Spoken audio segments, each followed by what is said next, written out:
With Congressman Radel taking a leave of absence and checking into rehab, much of Southwest Florida suddenly finds itself without representation in Washington, just as Congress gets ready to debate and vote on really key issues that affect you.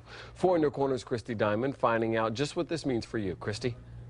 Patrick, with Congressman Radel taking official leave of absence, this means during that time he cannot vote, he can't introduce bills, he can't speak out on legislation, basically leaving the 700,000 or so of you who live in his district without a voice in Congress. Here's the good news. I'm on the Committee for Transportation and Infrastructure.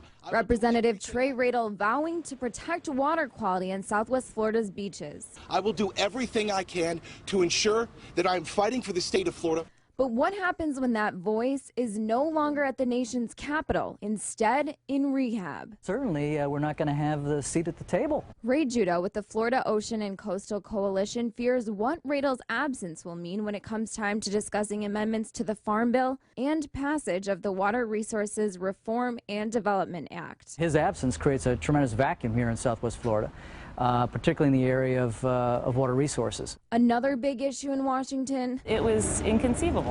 Huge increases in flood insurance premiums, something Radel was working to halt.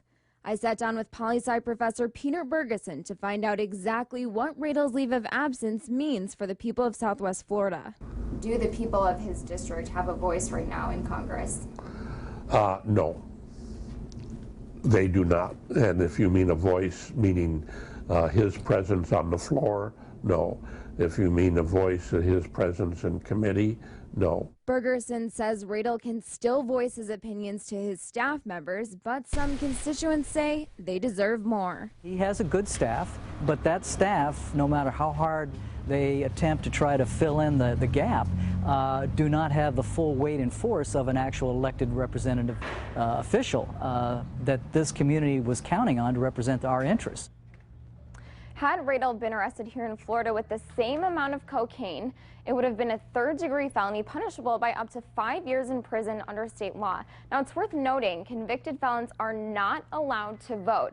So potentially what we're looking at here, the man Southwest Floridians sent to Washington to vote on key issues would not be able to vote himself had this arrest been in Florida. Live in the studio, Christy Diamond, Fox 4 in your corner. And now we want your take on this. You're an important part of our coverage.